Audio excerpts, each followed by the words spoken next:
Assalamualaikum warahmatullahi wabarakatuh. Saya Muhammad Nabi Rizky Pratama dari kelas 6 akan menjelaskan tentang liberalisme. Liberalisme adalah paham salah satu pandangan atau ideologi dalam filsafat, ilmu politik, dan moral.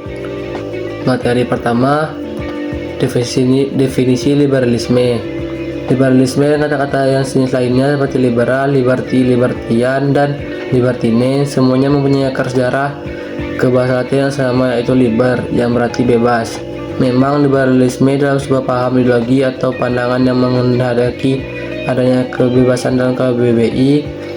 Pengertian liberalisme dalam ajaran ketenagaraan dan ekonomi yang menghendaki demokrasi dan kebebasan untuk berusaha dalam berniaga dan usaha perjuangan menuju kebebasan. Artinya, paham liberalisme adalah sebuah paham yang menuntut kebebasan individu untuk kemerdekaan pribadi, kebebasan tempat tinggal, hak menentang penindasan, dan hingga hak perlindungan pribadi serta milik.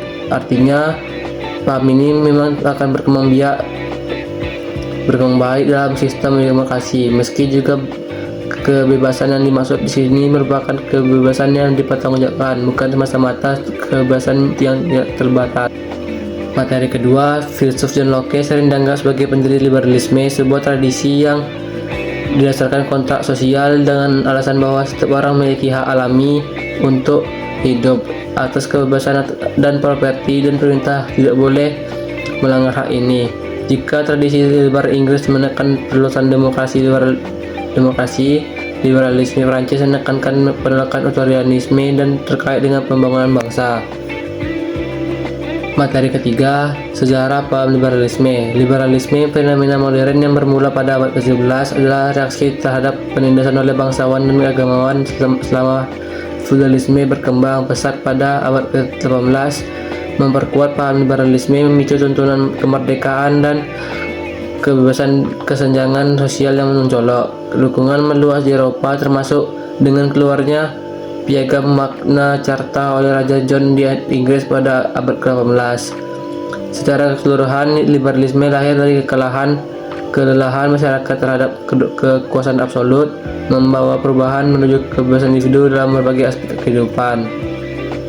Materi keempat, liberalisme memperoleh momentum pada abad ke-20.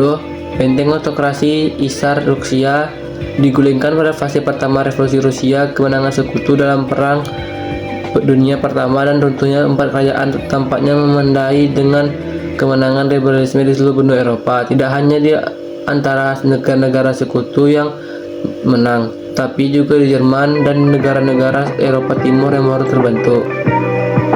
Materi kelima, contoh dan penerapan liberalisme. Globalisasi merupakan dampak dari penerapan liberalisme dalam kehidupan saat ini.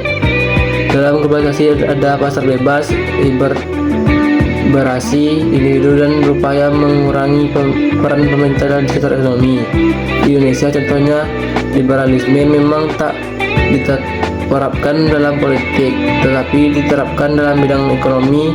Pengaruh terbesar justru tampak dari berkembangnya gaya hidup yang terus mengikuti zaman yang gaya mewah, dan kebebasan memilih kebutuhan adalah salah satu ciri-ciri liberalisme.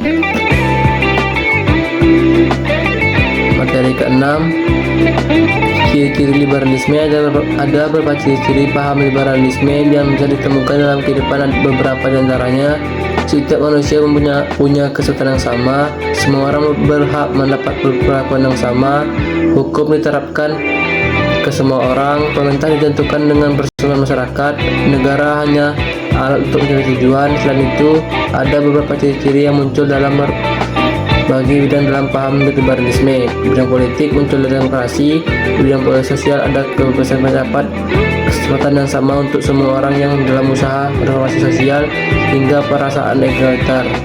Dalam bidang seni budaya ada kebebasan berekspresi seperti dalam lukisan, drama, seni, musik, dan lain sebagainya. Dalam bidang ekonomi munculnya ekonomi pasar yang demokratis.